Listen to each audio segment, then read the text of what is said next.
Cette présentation portera sur le travail de l'équipe 9. Dans la première partie, nous présenterons un plan agrégé de production pour l'entreprise MA Design. La deuxième partie portera sur la gestion des stocks. Pour l'analyse préliminaire d'arbitrage de coûts, voici les données. Une unité prend 2,5 heures de travail. Le salaire mensuel par employé est de 2 738 $, le coût d'embauche de 2 500 $, le coût de licenciement 1 500 $, le salaire en temps supplémentaire est de 30 $ l'heure et est limité à 10 heures par période. Les coûts de stockage sont de 150 $ par unité et les coûts de pénurie de 300 $ par unité. La première étape est de déterminer s'il est plus coûteux d'embaucher ou de donner du temps supplémentaire aux employés. Si on a une hausse temporaire de la demande, il faut prendre en compte les frais d'embauche et de licenciement, ce qui nous donne un total de 4 000 $ par employé. Si je donne le même temps supplémentaire, le même temps plein en heures supplémentaires, le total est de 4 400 $. À cela, je dois soustraire le salaire régulier de 2 738 $. Donc, le coût additionnel par période est de 1 662 $.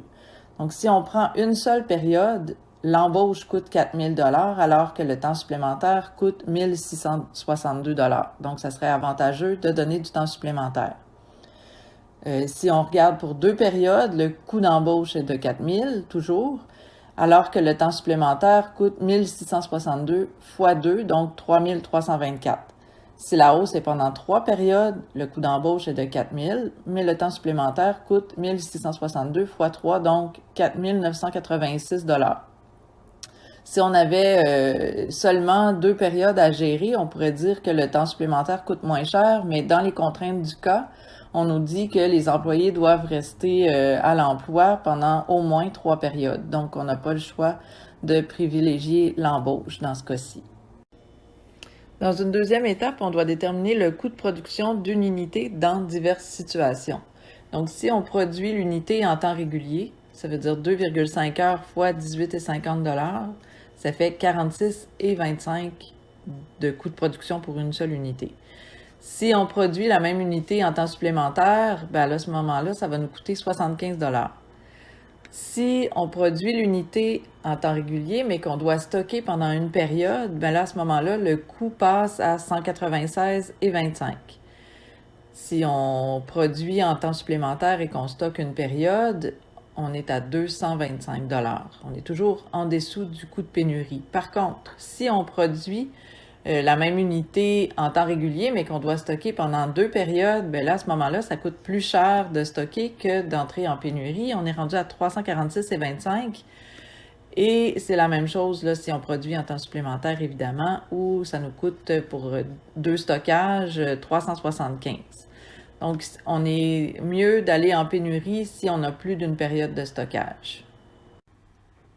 Dans la première partie du plan agrégé de production, on trouve les prévisions de vente en dessous de chacune des périodes. Les données du cas, on en a déjà vu dans l'analyse préliminaire d'arbitrage des coûts, mais on va les revoir rapidement. Donc, chaque unité prend 2,5 heures à produire. L'inventaire initial est de 500 fauteuils. Le stock de sécurité doit être maintenu à 20 % de la demande par période. Le coût de stockage est de 150 $ par unité par période. Les coûts de pénurie de 300 $ par unité. Ce sont des ventes perdues si on ne les a pas en stock. Le coût de main-d'œuvre en temps régulier par unité est de 46,25 $. Le temps de travail est de 37 heures par semaine. Il y a 20 jours ouvrables par mois. Les ouvriers travaillent 148 heures par période. Le taux horaire est de 18,50 $ de l'heure. Le temps supplémentaire est limité à 10 heures par ouvrier par période. Le taux horaire en temps supplémentaire est de 30 $ de l'heure. Le coût de main-d'œuvre en temps supplémentaire par unité est de 75 $ par unité. Le coût d'embauche est de 2 500 $ par ouvrier. Le coût de licenciement de 1 500 $ par ouvrier. Et le nombre d'ouvriers en décembre était de 18 ouvriers. Les contraintes du cas sont que le nombre d'employés doit être limité à 15 ouvriers au minimum et 40 au maximum. Il y a un maximum de 10 heures en temps supplémentaire par ouvrier par période. La durée d'emploi minimum est de 3 périodes. Dans la dernière période, on ne peut embaucher ni licencier. L'inventaire final inclut le coût de sécurité. Le stock de sécurité requiert un coût de stockage considéré dans l'inventaire initial de la période suivante. Le coût de pénurie s'applique à une période une fois le stock de sécurité épuisé.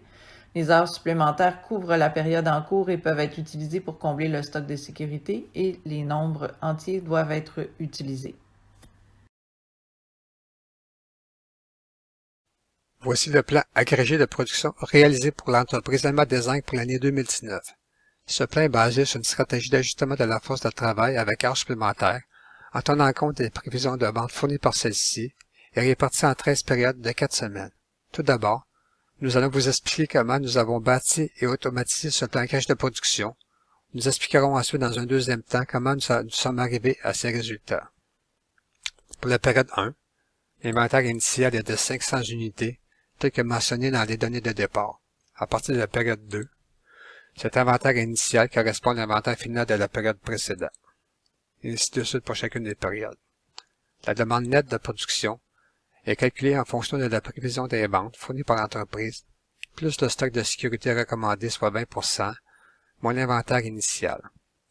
Les heures de production requises correspondent à la demande nette de production pour le temps de 2,5 heures par unité. Ceci permet de calculer le nombre d'ouvriers requis sans contrainte en fonction du nombre d'heures de travail par ouvrier, soit 148 heures par période.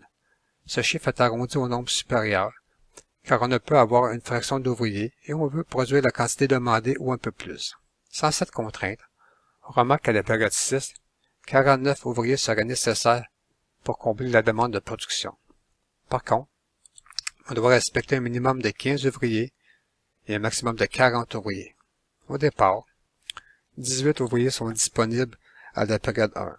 Dans le but de minimiser les coûts de production et s'ajuster à la demande, on suggère le licenciement de 3 ouvriers dès la première période, donc 15 ouvriers au départ.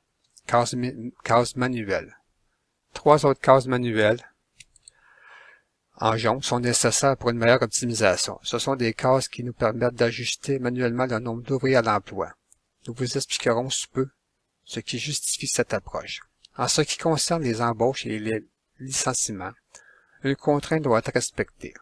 On ne peut pas licencier si on a embauché au cours des 3 périodes précédentes, d'où la ligne « Droit de licencier ». Cette ligne nous permet d'automatiser nos calculs pour le nombre d'ouvriers à l'emploi. Ensuite, on indique les embauches pour les périodes ainsi que les coûts associés, soit 2 500 $ par ouvrier, les lignes en verte, et on fait la même chose pour les licenciements, soit 1 500 $ par ouvrier, les lignes en rouge, et ce, toujours en respectant les contraintes. Par exemple, pour la période 1, 3 ouvriers ont été licenciés au coût de 4 500 $. Pour la période 2, 12 ouvriers ont été engagés au coût de 30 000 $. Coût à temps régulier. Se calcule en fonction du nombre d'ouvriers à l'emploi, fois le salaire à temps régulier au taux de 18,50 $ de l'heure, fois 148 heures de travail par période.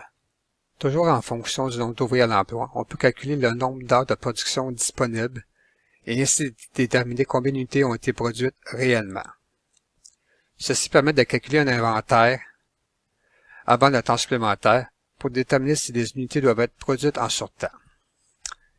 Si ce nombre est inférieur au stock de sécurité, comme par exemple pour les périodes 6 à 11 et 13, alors on va calculer le nombre d'unités à produire en temps supplémentaire en respectant la contrainte de 10 heures max par employé, évidemment, ce qui limite la quantité de fauteuils que l'on peut fabriquer. Pour les périodes 6 à 8, le maximum est atteint, soit 160 unités maximum que l'on peut produire en surtemps. Coût du temps supplémentaire. Se calcule en fonction du nombre d'unités à produire, fois le temps requis de 2,5 heures par unité, fois le taux horaire de 30 $ de l'heure. Inventaire final. Pour calculer l'inventaire final pour une période, on prend simplement l'inventaire initial, plus la production réelle, moins la prévision des ventes. Cependant, dans la production réelle, il faut tenir compte des unités produites aussi à temps supplémentaire, ce qui fait que l'on additionne le nombre d'unités produites avant et après le temps supplémentaire. On dit que le stock de sécurité est inclus dans l'inventaire final, car celui-ci est inclus dans la demande nette d'unités à produire. Avec l'inventaire final, il est facile de calculer ensuite le coût d'inventaire pour l'entreposage, soit 150 $ par unité, ou les coûts de pénurie s'il y a lieu à 300 $ par unité. En terminant, on additionne les coûts totaux de chacune des lignes, soit, pour chacune des périodes, les coûts d'embauche et de licenciement, les coûts en temps régulier et en temps supplémentaire, les coûts d'inventaire et de pénurie, et ainsi obtenir les coûts totaux pour chacune des périodes, pour un montant total pour le plan ici indiqué ici. Voyons maintenant comment nous sommes arrivés à optimiser le plan en fonction de la stratégie d'ajustement de la force de travail avec heures supplémentaires. Pour la période 1, nous avons débuté avec une case manuelle pour être en mesure de voir l'impact du nombre d'ouvriers à l'emploi sur les coûts totaux. Par contre, si on se fie au nombre d'ouvriers qui seraient requis sans contrainte pour l'ensemble des cellules, parce qu'on a choisi de mettre des cellules manuelles à la période 4, 10 et 12, on va vous expliquer pourquoi. Ceci étant dit, c'est certain que si on a un nombre d'employés, exemple, qui est à 18, qu'on maintient notre force de travail, on voit que les coûts sont relativement élevés pour l'ensemble de l'année. Par contre, c'est certain que si on descend notre force de travail à la période 1, ça a un impact. Donc, on va commencer avec une hypothèse de 15 ouvriers pour la période 1. Ensuite, ça nous amène à la période 4, qui est une période où on ne peut pas licencier parce qu'il y a eu des embauches dans les 3 périodes précédentes. On voit que le nombre d'ouvriers requis sans contrainte serait de 27 et qu'à la période suivante, ça monte à 46. Donc, si on augmente à 31 notre nombre d'employés, on s'est dit qu'on allait l'essayer à 30 ou à 31. Donc, je laisse la case manuelle pour l'instant. Ensuite, ça nous amène à la période 10. On voit que si j'embauche à la période 10, eh bien, je suis pas en mesure de licencier à la période 11 et 12. Et pour ce qui est de la période 13, je ne peux ni embaucher ni licencier. Donc, pour la période 10, on souhaitait la mettre manuelle également. Et exemple, si on maintient la force de travail en place, on est en mesure de licencier aux périodes qui suivent. Et pour ce qui est de la période 12, on va l'ajuster en fonction des précédentes. Donc, si je reviens à la période 4, je vois que si j'ai un nombre d'ouvriers de 30, mon inventaire final, je deviens en pénurie et j'ai des coûts de pénurie associés. Comme la direction a été claire, il nous a demandé de rester le plus près possible du stock de sécurité. On recommande de mettre plutôt 31 ouvriers à la période 4, ce qui nous évite d'aller dans le négatif pour les périodes 7 et 8. Et ce qu'on voit, c'est que on est tout de même encore un peu loin de notre stock de sécurité qui devrait être de 320 fauteuils à la période 13. On est pile pour la période 12 et pour les périodes de 7 à 10 environ, c'est un peu plus difficile d'être près du stock étant donné que la demande est très élevée. Donc, on va voir ce qu'on peut faire si on joue sur notre période 12, qui est la dernière période sur laquelle on peut jouer. À 25 ouvriers, on arrive à un inventaire final de 297 fauteuils, comparativement au stock de sécurité qui doit tourner autour de 320.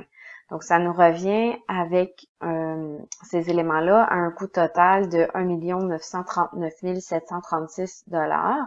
Et par contre, si on termine avec 26 ouvriers à la période 12, on est pile sur notre stock de sécurité à 1 948 887 $.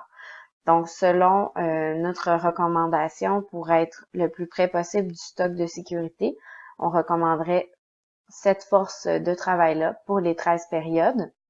Et si la direction accepte qu'on diminue, qu'on soit un peu pas tout à fait sur la cible pour le stock de sécurité, on pourrait aussi avoir 25 ouvriers à la période 12.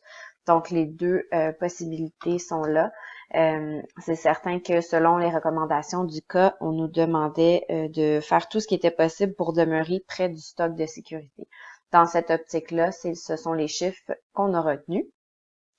Et le fait donc d'ajuster manuellement le nombre d'employés pour ces quelques périodes-là nous a permis d'optimiser le plan dans son ensemble, dans le respect de l'ensemble des contraintes qui nous étaient demandées.